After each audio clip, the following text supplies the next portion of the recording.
Shalom Barajá. Vamos a continuar con el ciclo de lectura y estudio de la Torá en nuestro año 5783. Continuamos con el inicio del cuarto libro de la Torá, Parashá Bamidbar. Y dice así: וידבר השם אל משה במדבר סיני ויאכל מועד אחד בחודש השני בשנה השני לצאתם מארץ מצרים לאמור זהו ראש כל עדת בני ישראל למשפחותיהם לוי אבותם משפט שמו כל שכר לגבולותם. Habló Hashem a Moshe en el desierto del Sinaí, en la tierra de reunión, en el primer día del mes segundo, en el año segundo desde su salida de la tierra de Egipto, diciendo: haz un recuento de toda la congregación de Israel según sus familias y las casas de sus padres, de acuerdo con el número de los nombres de todo varón, según su conteo per cápita. Y esta es una de las parashá que comienza hablando Hashem a Moshe de una manera que especifica tiempo y lugar. Lo que dice Vaidaber Hashem el Moshe Bamidbar Sinaí, en el desierto del Sinaí. Biochel Moed Echad, en la tienda de reunión. ¿En qué lugar estaban específicamente? La Jode Hasheni, o sea, en el día de comienzo del mes segundo, Bashana Hasheni Lesetam Be'eretz Mitzrayim, del segundo año de la salida de Egipto. Y esto es una de las cuestiones muy interesantes. Los sabios preguntan: ¿por qué tanta especificidad? ¿Por qué tienen que decir específicamente dónde se encuentran, en qué lugar, el día, el año, todas estas cuestiones? Y es muy interesante porque generalmente las expresiones dentro de la Torá solamente dicen Vaidaber Hashem el Moshe lemor, y ya ahí continúa lo que Hashem le transmite a Moshe. Sin embargo, en esta expresión que comienza el cuarto libro de la Torá, es una expresión de tiempo, lugar y todas estas cuestiones. Y hay uno de los elementos fundamentales que dan nuestros sabios para responder esto a partir del estudio de la Gemara, que nos habla de que han pasado ya muchas cosas al pueblo de Israel. Ocurrió ya la entrega de la Torá, ocurrió el pecado del becerro de oro, ocurrió también que el pueblo de Israel desafió a Hashem en el medio del desierto. Han ocurrido ciertas cuestiones las cuales han hecho de que en ese momento Dios diga: bueno, este es mi pueblo, es un pueblo preciado para mí, y por lo tanto vamos a poner fecha, lugar, momento, de todas estas cuestiones, por lo cual vamos a establecerlo así. Y esto es una de los entendimientos que tienen nuestros sabios con respecto a la realización de tantos censos que hizo el pueblo de Israel. Hashem realizó toda esa cantidad de censos, y aquí mismo estamos viendo otro censo. Y es que Rashi, cuando hace el comentario con respecto a esta parte de la parashá, dice que es como una persona que tiene monedas de oro, o sea, que tiene algo muy preciado, y la persona en su momento llega a la casa, tiene que cerrar las puertas, las ventanas, todas las cosas, saca sus monedas de oro y entonces empieza a contar esas monedas, y siente satisfacción con eso, se siente bien con eso. Hay personas que contando dinero, y ese dinero por supuesto que es dinero que le pertenece, entonces se sienten bien con eso y lo cuentan una vez y lo cuentan dos veces y lo cuentan tres veces. Hoy, para traducirlo al sistema moderno de hoy en día, hay personas que van al celular o a la computadora y entonces se sientan en la computadora para ver cuánto saldo tienen en la cuenta tal o en la cuenta Mastercard. Y hay personas que disfrutan eso, a ver el salto que tienen. Aunque sea el mismo de ayer y aunque sea el mismo de antier, pero todos los días tienen que consultar el salto. Y todos los días tienen que saberlo, porque eso le da satisfacción. Mira cuánto tengo. Y eso es una de las cuestiones que sucede a los seres humanos. Así le sucede a Hashem, que en este caso hace y cuenta al pueblo de Israel, familia por familia, persona por persona, y es una cuenta, como lo que aquí bien lo dicen, una cuenta de todo varón según su conteo per cápita. O sea que es una cuenta completa que tanto así como las personas quieren en cierta medida, muchas de las personas que persiguen tanto el dinero quieren tanto el dinero y les gusta contarlo tanto, así Hashem cuenta al pueblo de Israel y lo quiere tanto como el amor que alguna gente le tienen a las cuestiones materiales. Y esto es uno de los elementos a tener en cuenta. Tanto es así que en la Gemara existe una discusión si Hashem se pone tefilín o no. Nosotros nos ponemos tefilín todos los días para estar en contacto más cercano a Hashem. El tefilín nos protege. El tefilín es una herramienta nuestra. Y lo tenemos ahí en todo momento en contacto con Hashem constantemente, diariamente durante la semana. Estamos poniéndonos tefilín, haciendo nuestras oraciones. Y la Gemara pregunta, bueno, ¿y Hashem se pone tefilín?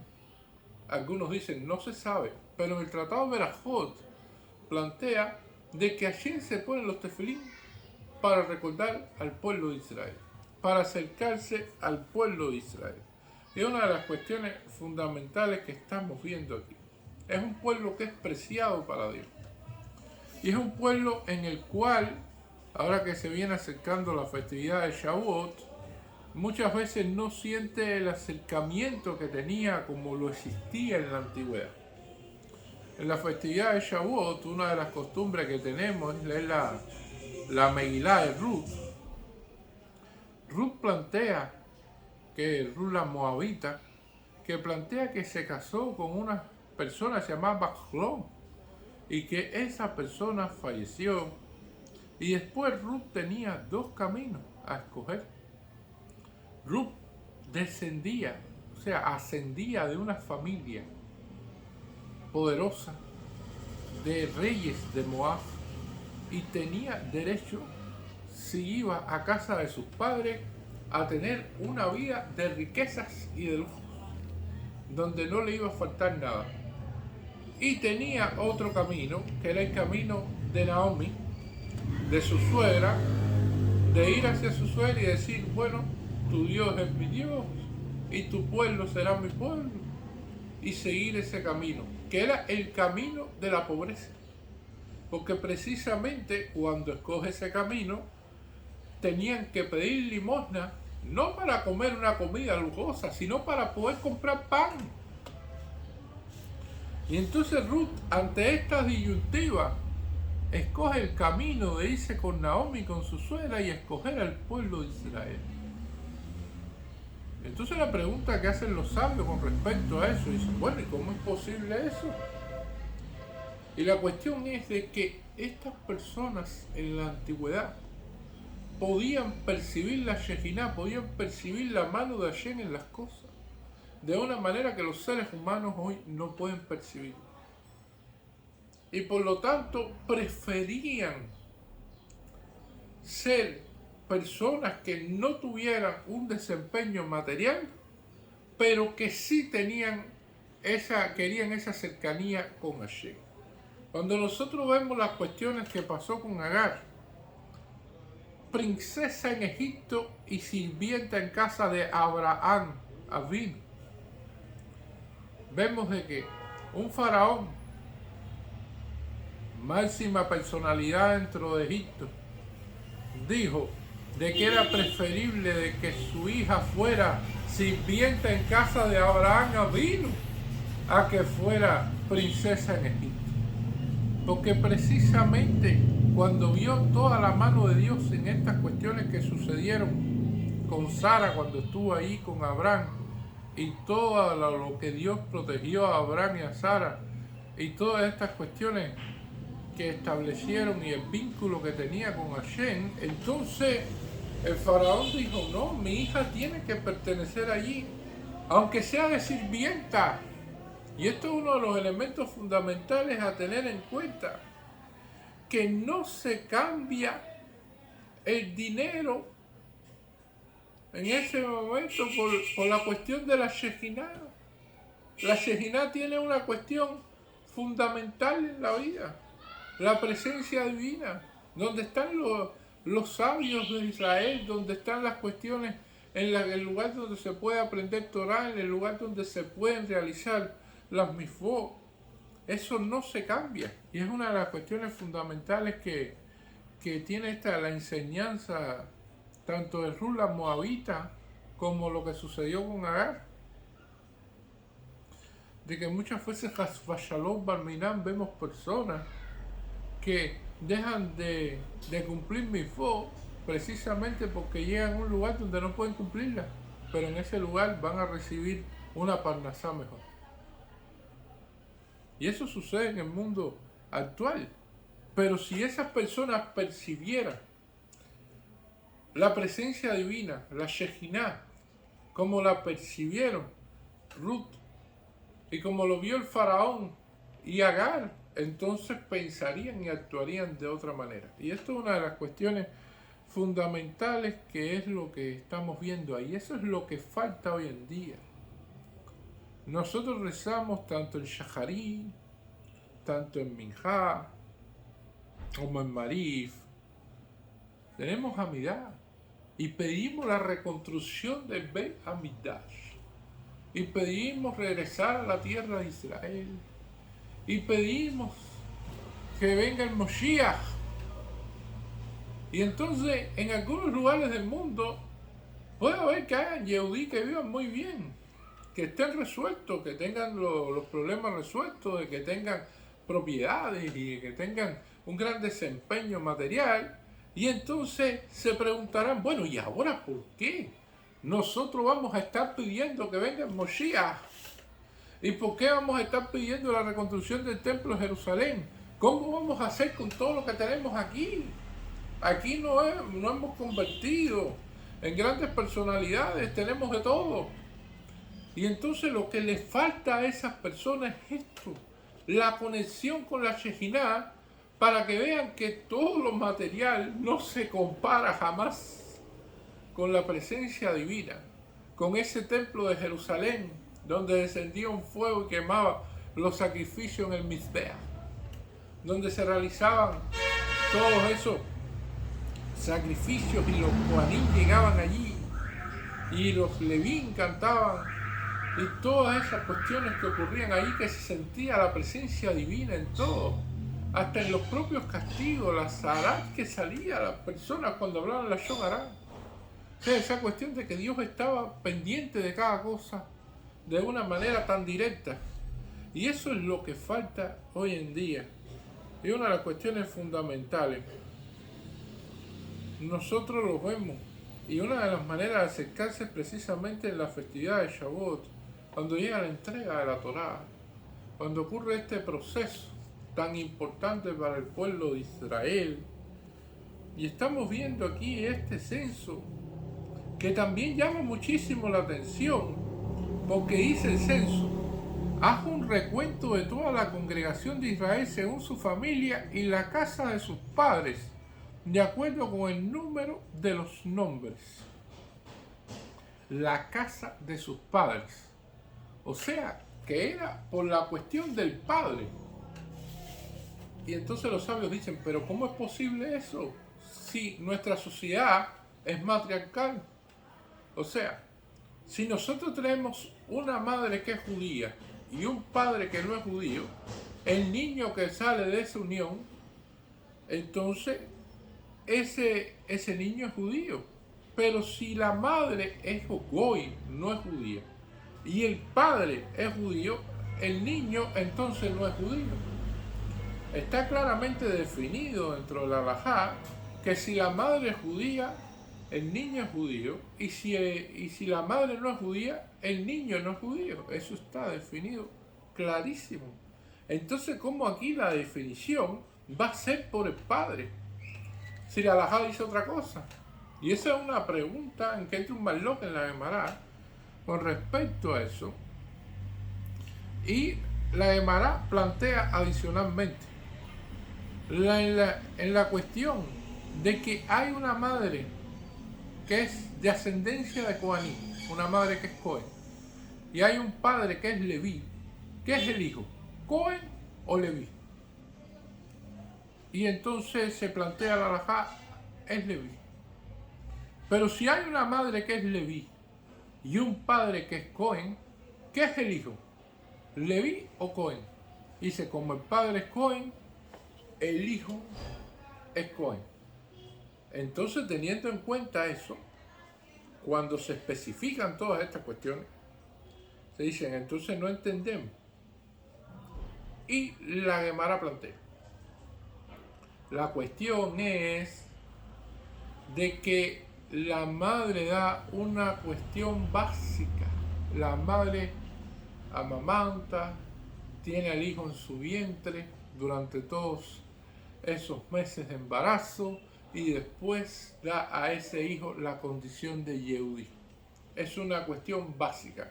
Ahora, lo que el hijo aprende, lo que el hijo puede llegar a ser dentro de la corona de la Torah, el Keter Torah, depende del padre.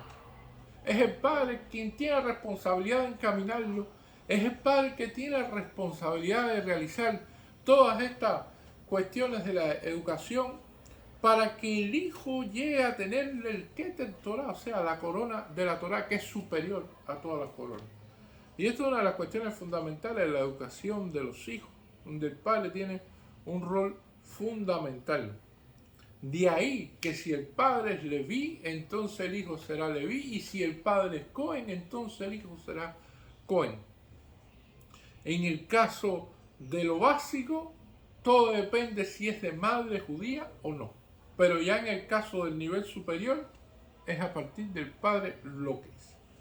Ahora, la Gemara entonces trae un caso adicional con respecto a esto y dice, bueno, ¿y qué pasaría entonces si son Manser?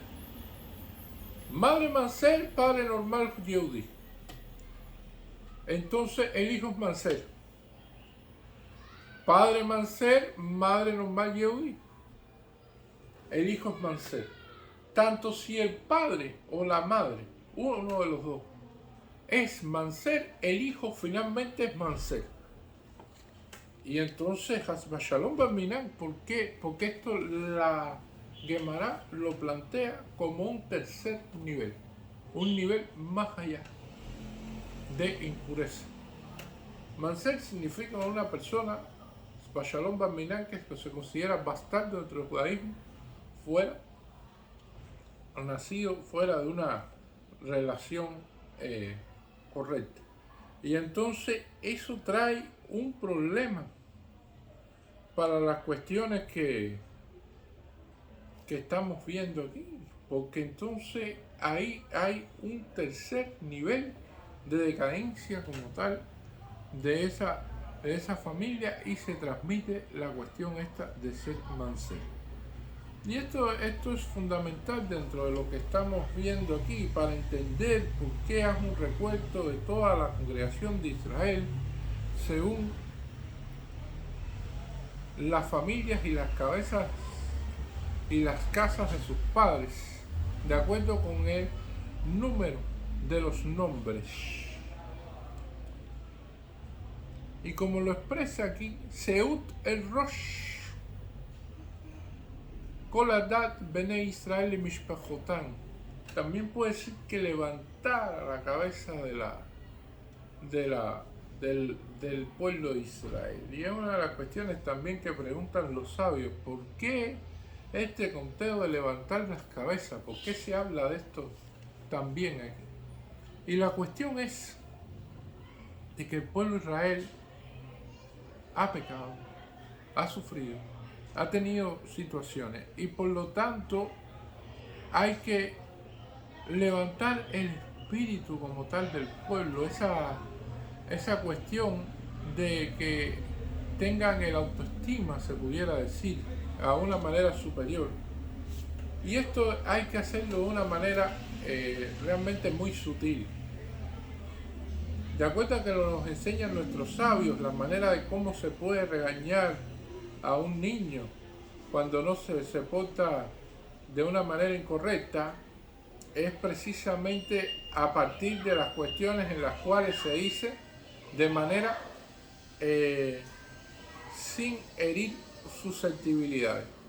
Y si un niño se comportó incorrectamente, usted debe decirle, bueno, mira, tú eres muy inteligente, tú eres muy capaz, tú estás a un nivel muy superior, pero esto que hiciste debes mejorarlo, esto debes realizarlo de esta manera, no debes comportarte así, porque precisamente de donde tú perteneces y lo que tú representas y todas estas cuestiones.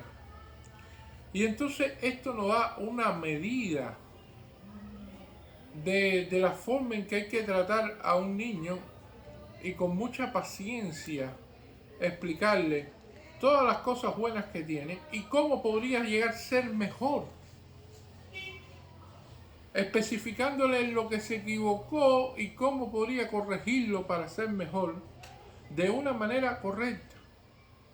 Pero todo lo contrario a lo que hacen los goyín muchas veces, que estamos escuchando, viendo el goyín regañando niños en la calle, y le dicen, tú eres esto y tú eres aquello, y todo lo que está diciendo es despectivo, y tú eres no sé qué cosa, tú nunca vas a poder hacer esto, tú nunca vas a poder hacer aquello, tú no esto, tú no aquello. Y entonces al niño le bajan el autoestima, lo hacen renunciar completamente de poder cambiar, y entonces al final lo que hace es empeorar la situación, porque lejos de hacer un regaño que sea positivo para un mejoramiento, lo que está haciendo es hundirlo.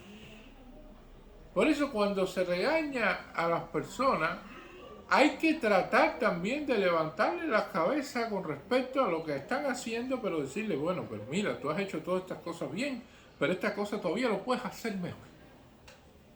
Y esto es así y así, y es por esto y por aquello y por lo otro, y todo eso, y hacerlo de una manera muy sutil, porque evidentemente lo más difícil que existe es una de las cuestiones tan complejas en la vida, es llamarle la atención a alguien. Porque cuando se llama la atención a alguien, primero hay que ser ejemplo. Y después, que además de ser ejemplo, entonces hay que saber cómo hacerlo. Tanto es así que Moshe tuvo problemas con eso. Moshe tuvo esa situación y después aprendió con el tiempo. Ya lo vemos en el último libro de la Torá, el libro de Barín, cuando él hace su discurso famoso, que empieza a hablar de lugares y sutilezas y cuestiones. Y ya como es una persona que conoce cómo tratar al pueblo con todas las cuestiones y esto, y además el pueblo tiene un gran respeto, solamente por nombrar un lugar ya el pueblo sabía lo que había sucedido. Y ya muchos hacían techubá por lo que habían hecho los padres y personas que ya habían muerto en el desierto. Pero ya lo hacían de esa manera, porque precisamente Moshe sabía cómo hacerlo. No es algo sencillo poder siempre corregir a otra persona.